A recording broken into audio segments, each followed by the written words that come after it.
দিয়ে দেবো, লঙ্কাটা দিয়ে দিলাম।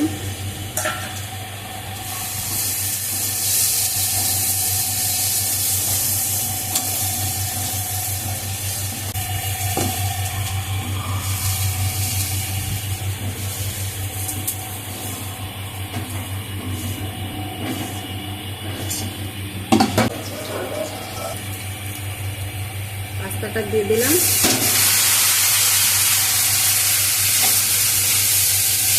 পাস্তাটা একটু ভাজা ভাজা হলে সব ভাজাগুলো দিয়ে দেবো। পাস্তাটা প্রায় ভাজা হয়ে এসছে। এবার সব ডিম ভাজা, পেঁয়াজ ভাজা, আলু ভাজা সব দিয়ে দিলাম।